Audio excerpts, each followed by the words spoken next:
Salutare tuturor, tu de aici cu un episod de Farming Simulator 23. Începem iar o nouă mapă. Băga mea și piciorul să bag. Înainte de a începe mapa, de aia sunt și în screen-ul ăsta de a alege harta. Să vreau să îmi zic și eu necazurile, că na, nu pot să le las așa nespuse. În primul rând, cu ce mi s-a întâmplat cu mapa aia. De fapt, în general, cu ce mi s-a întâmplat cu seria aia, cu mapa, cu APK-ul, cu tot. Găsesc acum 2 săptămâni, cred, un modder foarte bun, băiatul nou, n-am nici cea mai mare problemă cu el, e foarte bun pe ce face. Postează un videoclip cu o mapă pe care face gameplay pe o mapă, foarte interesantă mapa, a jucat cred că medium sau pe high, arăta foarte bine, foarte bine și arată foarte bine acasă. Mapa braziliană, spune că e foarte mare ca și mapă, ca și terenuri, etc. Și nu mai știu dacă în comentarii sau în descriere a zis, de fapt da, în comentarii, că peste o săptămână o să o bage ca și mod să o putem dolanda toți. Și atunci v-am anunțat și pe voi pe un live, dacă țineți minte cei care au fost pe live, Sergiu, Răzvan, etc. Că o să facem o mapă. Doamne, o să facem o serie cu ea. Pentru că e foarte faină mapa, nu știu ce, nu știu cum, zic, cu siguranță o să facem. Ei, și am și procedat. Luăm o cană de cafea, că e dimineață când filmez, mă rupe la creier. Da, o să instalez mapa, filmez, merge bine primul videoclip, nu am nicio treabă. Chiar mi-a mers ok, știi? Deși am avut câteva probleme, chiar și atunci în primul videoclip mi-a făcut câteva așa. Am văzut eu că, mă rog, nu știu exact de la ce, cred că APK-ul e foarte mare și adică mi-a 8 giga, ca să vă dați seama cât îmi lua APK-ul ăla total cu tot cu mapă, deci, na, și totuși telefonul meu nu e foarte, adică e telefon de gaming cât de cât, dar nici chiar hard gameplay, știi? Hard gaming. Și instalez mapa, puii mei, joc pe ea, după cum v-am zis, filmez primul videoclip, merge totul, postez, dar o să filmez al doilea videoclip, că mie chiar îmi plăcea mapa aia, terenuri mari, asta vreau eu, terenuri mari, ceea ce nu întâlnim pe primele 2 mape, adică sunt mari, dar 4 hectare maxim nu e ceva mulțumitor pentru un fermier destul de experimentat ca mine în jocurile Farming Simulator. Și văd că dă rateuri. Pur și simplu se oprea, dispărea, zic, ce dracu. Deci, efectiv, filmam, deam să filmez și deodată dispărea recorderul. Acum văd că merge, deci clar era de la APK total. Dispărea recorderul. Zic, ok, o dată, de 2 ori, de 3 ori, zic, ok din nou. Dau optimizare la telefon, din setări, mai șterg din memorie, zic, mă, poate așa, dau optimizare la RAM, pornesc RAM plusul la 6 GB de RAM ca să am cât mai mult RAM posibil, nu știu, dracu. Tot de rateuri, zic, coaie, ce dracu. Mai apoi, zic, hai să schimb recorderul, poate recorderul e de vină, nu știu. Schimb recorderul, mi-iau de pe Google Play, încerc 2 recorderuri. Am încercat fără watermark, că mie nu-mi place să vadă ceva pe ecran decât ce filmez, jocul în sine. Și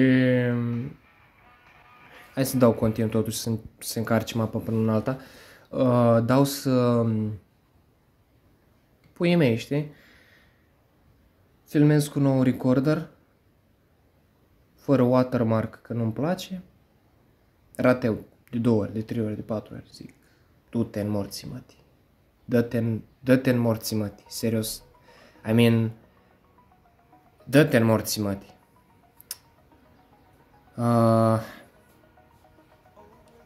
Pun watermark-ul, să văd și eu cam cum se blochează, cum se mis. Și văd că maxim 1 minut merge, după aia poc, papa. Zic, ok, bine, ok, am înțeles. Deși o să pun prima dată să bag combina la treabă. Ce mai am de pus? Ăsta, da, să-l bag și pe ăsta. Ca să facă ăștia treabă până în alta. Urma asta. Că lasă margină, băga mea. Cam de aici trebuie să pornească. Uite prost. Putu-ți viața ta. Hai, mă. Așa. Hai să plantăm, că, na, soia o să plantăm din prima, vă zic. Stați puțin, că, na, vreau să și fac o leacă de treabă cât vă povestesc. Da, și îi dau să meargă și cu watermark-ul și fără watermark rateuri. Deci de la recorder clar nu era. Ce să mai încerc? Zic, mă, poate e de la vehicule. Încerc să șterg combina, header, tractor, nimic. Zic, du-te în morții măi. Asta e ce vă explic vouă acum, s-a întâmplat în 3 zile diferite. Deci eu în 3 zile tot încercam asta. Păi și într-o zi dimineață, o mers să filmez. Fără să blocheze, fără nimic, zic, opa. Dar fără să fac vreo modificare. Gen, efectiv, a început să meargă. Zic, ok. Ok. That's something. Și filma vreo 90 minute, zic, ok, pun pentru timelapse. Că asta mă gândeam eu inițial să fac. Pun pentru timelapse. Asta o dimineață. Păi seara am încercat iar să filmez. Filmasem 16 minute, 17 minute, zic, bine, forță. Ajung la 19 minute, se oprește videoclipul, nici nu mi l-a salvat. Zic, tu zgura, mătii. Mă uit în aplicații, mă uit în galerie, nimic, niciun videoclip salvat. M-am enervat. Și am dezinstalat APK-ul, că nu mai să fac, adică am încercat tot ce puteam să încerc posibil. Că nu rezistă telefonul meu, că e vina APK-ului, dar nu cred că am văzut că băiatul filma pe el. Sunt atâtea lucruri care se pot. Bă, și mi-a dat un sfat băiatul ăla să nu folosesc foarte multe, nu știu ce, ori moduri, ori vehicule în general în aceeași zonă, că s-ar putea să-mi dea lag sau bug-uri sau crash-uri, etc. sau mă rog. Bă, și cred că avea foarte mare dreptate omul, dar na, s-am fost dobitoc. Și na, uite așa s-a încheiat seria mea pe Bakuri. Alte mape nu prea mai sunt lansate care să fie și ok optimizate și am zis că bă, hai să fac ce am vrut inițial să fac, New Broom. Pe New Broom am zis prima dată, pe New Broom o să vreau să joc cu toate DLC-urile, le aveam deja deblocate, avem un APK special, pentru că n-am vrut să le cumpăr pe toate, acum sincer să fiu 200 de lei, cred că tot am să le cumpăr pe toate. Le avem separat aici, astea sunt alea normale cu bani și le avem pe astea deblocate, numai cât le cumpărăm. Serie 1, Opteru, Genesis-ul, la fel și pentru celelalte, imediat vă arăt, de exemplu la cultivator avem aici variantele așa, la asemănătoare avem varianta asta, deci avem toate DLC-urile, nu le avem, ca să vă dați seama, deci nu le avem gata cumpărate, da, avem vehiculele noastre cu care pornim basic, așa default. Doar că pe alea avem și DLC-urile deblocate, putem să jucăm cu ele, să le cumpărăm. Hai să mergem, hai să începem în forță seria asta, că aia, dacă nu mergi cu Bakuri, încercăm cu New Bruno. Asta nici nu știu, nu mi-a dat notificare că s-a încărcat. O să trebuiască să-i schimb header-ul din start. Ce o să vreau să-mi iau în schimb e un fertilizator. De Doamne iartă-mă. Erbicid, îmi trebuie și erbicid, fertilizator, doamne, nu? Și un erbicid. E musai și erbicid și fertilizatorul ăsta, da, până și termină treaba aici. Bun, hai să mergem la shop. De fapt o să-i dau reset la shop. Nu, stai, nu aici. Ăsta.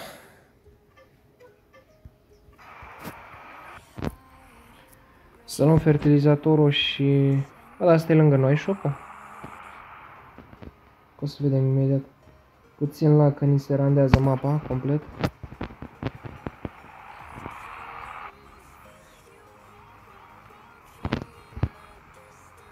Da, what the fuck, shop-ul e lângă noi, man.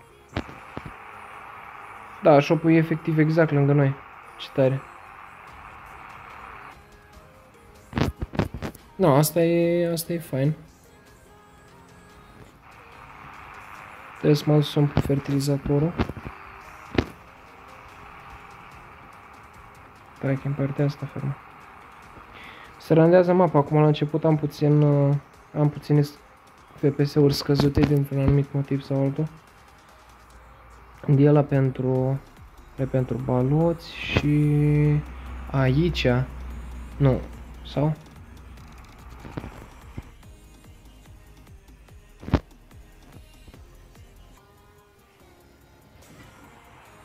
Ok. Deci aici. Hai să umplem asta, îl lăsăm jos și mergem să luăm... mergem, îi dau reset. Să luăm și erbicidul.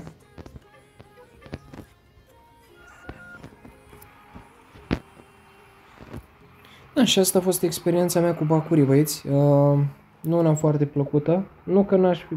Sincer să fiu, cred că mapa avea foarte mult potențial. Dar așa a fost să fie. Așa a vrut să fie, de fapt. N-am ce să-i fac. Dezamăgit, sincer. Nu de mapă, nu de cel care a făcut modul, v-am zis, modul e foarte fain. Dezamăgit de situație, că na, și dezamăgit în același timp de faptul că poate v-am dat vouă o speranță că o să fac o serie faină pe un nou mod, nu știu ce, APK, draci. Mă rog, asta e, dacă nu a fost posibil, încercăm pe Newbrun. Pe Emberstone am jucat foarte mult timp, mapa e foarte faină, n-am ce să zic, chiar o recomand dacă vreți să începeți să jucați PS23. Încercăm și Newbrun, să vedem care e treaba și pe asta. Am auzit de la mulți că Newbrun e... Te rog, eu spune că nu trebuie să-i dau iar reset la asta. Hai, ridică-te, ăla-i. Asta trebuie să-l lași ușor, că asta e... sensibiluț. Ia să mergem să luăm fertilizatorul. În momentul să văd ce terenuri avem. 3U, asta e 0,68, 69 și... ok, deci avem 120, 180, avem un hectar 800. Practic, un hectar,08. Aproape 2 hectare avem, dar e foarte, foarte tare. E extraordinar, ce pot să zic. Să las fertilizatorul aici, să umplem și erbicidul. S-a mortul cât e răsturnat.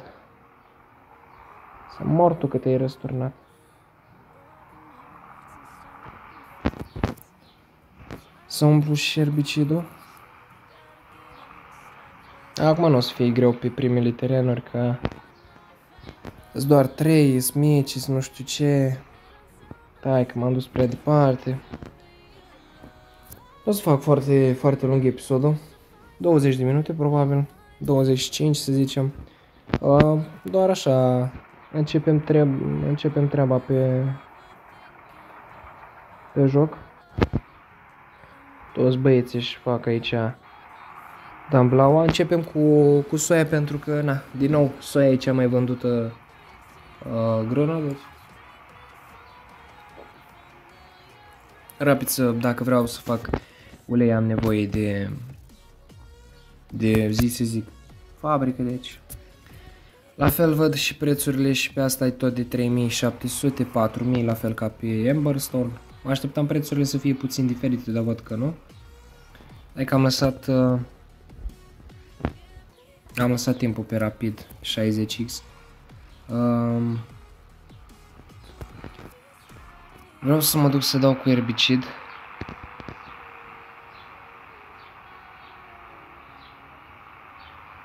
Dar am o întrebare. Stai puțin. Trebuie arat terenul. Băga mea și... Da, terenul ăsta, din păcate, nu, pe asta nu se iau maximul de producție posibil. Și cred că... Da, stai, uite prost. Trebuia să vând... Nu, asta unde, până la urmă, unde... Ok. Trebuia să vând cultivatorul și să-mi iau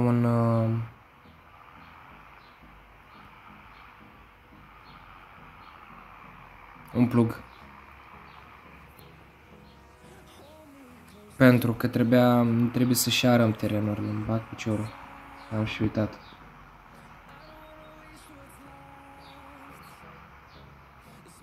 Cam aici. Cât e un plug de curiozitate? 23.000 e ieftin. Doar că noi nu mai avem bani. Mulți.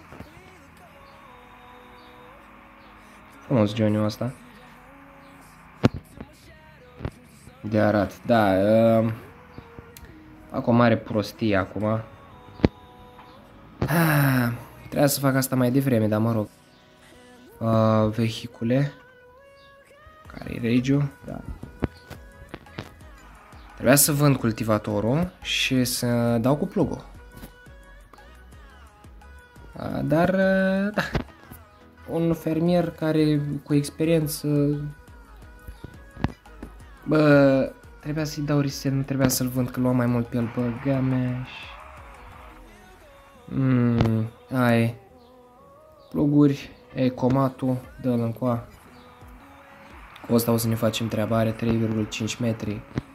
Las că e bine, pentru 2 hectare nici atât, las că e ok. Și știu că Johnny o să descurcă cu el cât de cât. Sau nu se descurca. O secunde, câți cai îmi trebuia pentru plug? 220. Las că se descurcă. Trebuie să se descurce, adică dacă nu se descurcă, are o 990 de cai totuși, tot pe acolo.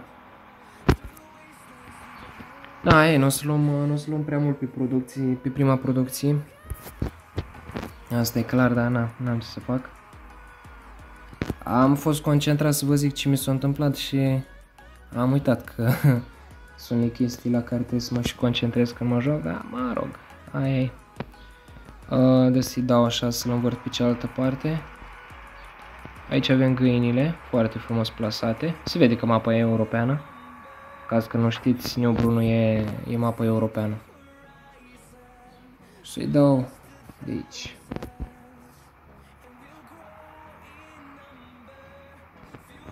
Îi dau un automat, frumos.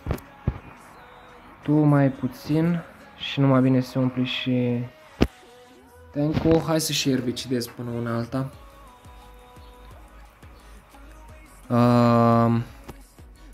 Băi, nașpa că începi iar de la început și știi că nu poți să faci prea multe upgrade-uri așa din prima, că trebuie să faci bani mai întâi. Dar, na, o să ajungem iar la nivelul la care eram pe Emberstone. Nu e nicio problemă. Dăm cu erbicid prima dată. Hai să mă așez mai așa. Și după aia dăm și cu fertilizator, trebuie să fertilizăm de 2 ori. O să luăm 80% pe producția asta. 80% pe asta. Și pe restul 100% o să luăm. Pentru că pe alea apucăm să le și arăm. Și pe aia fertilizăm, eventual erbicidăm, nu e nicio problemă. Și da. Da, și o să luăm producție 100% pe 2 terenuri. Pe asta o să luăm 80, că na, asta e. Stai că aici am cam... Mi-ajunge de 3 turi, cred că da. Mamă, dar o iau cu greu. O iau cu greu la deal. Opa, stai că mă intersectez cu ăsta, la.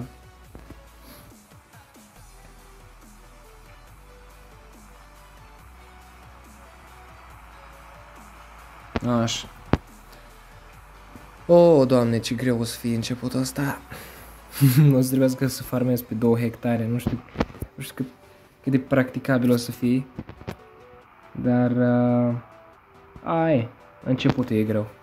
După ne descurcăm noi. Trebuie acum ca și upgrade pe care vreau să-l fac la fermă. E să-mi iau un tractor mare ca să iau un cultivator.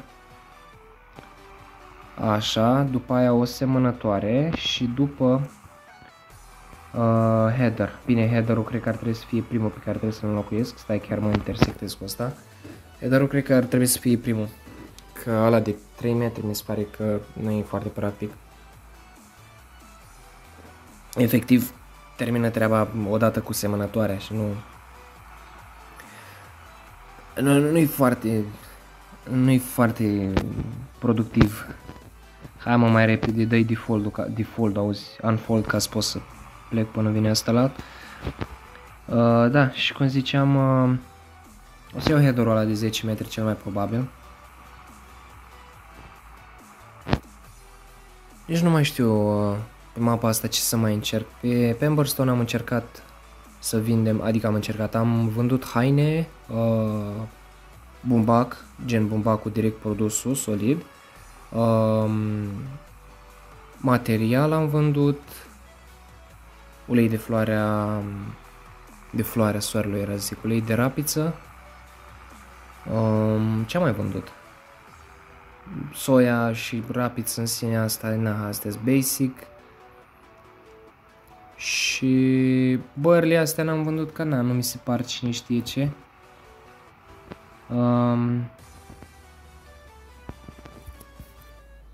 Cred că pe mapa asta o să vreau să fac ceva nou. Floarea soarelui aș vinde să văd cam cum se câștigă din ulei de floarea soarelui. Nici nu m-am uitat la prețuri. Ia să mă uit să văd care e treaba și pe aici. Prețuri. Floarea soarelui. 2100. Maxim 2400. Da, o să câștigă foarte bine. Ulei de floarea soarelui acum. Ia să vedem. 6400 rapița, 5900. Bă, să câștig mai bine ca uleiul de rapiță, dar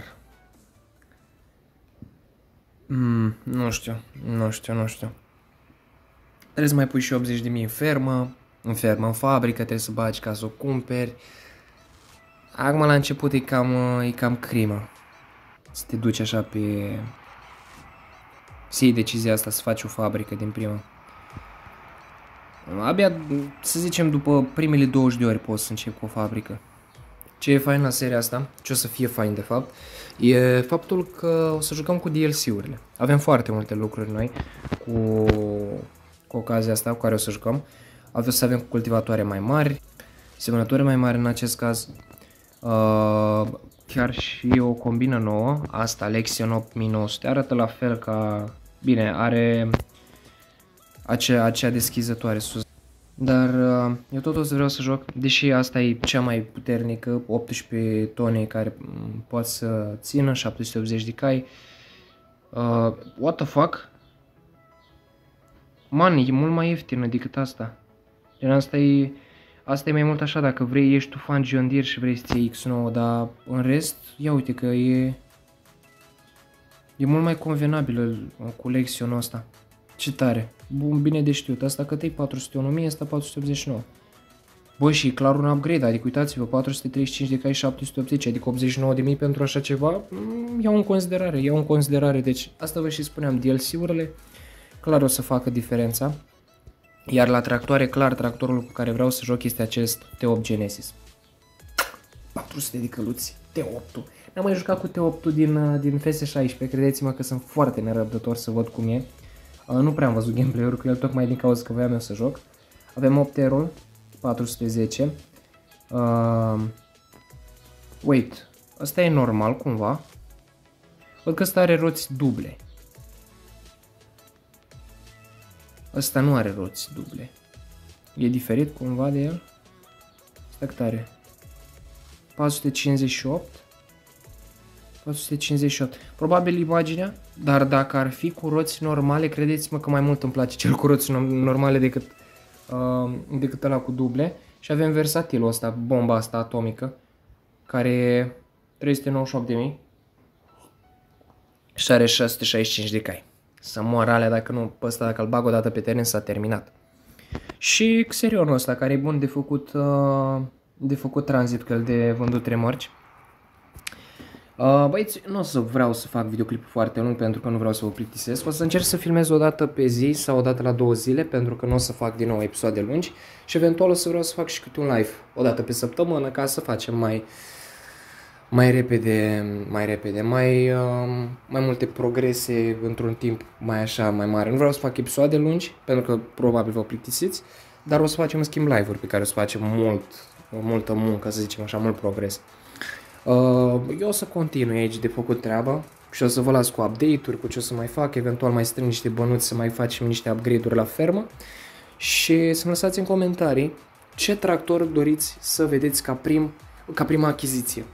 Deci, nu contează banii, vreau să-mi spuneți ce tractor vreți să vedeți în ferma mea. În următoarele 2 episoade, pentru că nu o să fac eu bani așa de repede, mai ales că trebuie să fac și alte upgrade-uri. Dar dacă ați rămas până aici, lăsați în comentarii modelul de tractor pe care vreți să-l vedeți în ferma aceasta de pe Newport. Vă mulțumesc foarte mult dacă ați ajuns până la final și vă mulțumesc pentru vizualizare oricum, pentru like, dacă ați dat like, pentru abonare. Mai avem puțin și facem 400 de abonați, 4 abonați mai am de făcut. Și îmi cer scuze că nu s-a putut cu bacurii, dar dacă nu s-a putut nu înseamnă că nu înseamnă că mă las bătut. Facem cu Newboro, nu e nicio problemă, oricum e o mapă faină, avem și DLC-urile, deci avem ce facem. Vă mulțumesc încă o dată și vă doresc o zi bună sau o seară faină dacă vă uitați seara la mine. Ciao, ne auzim în episodul viitor.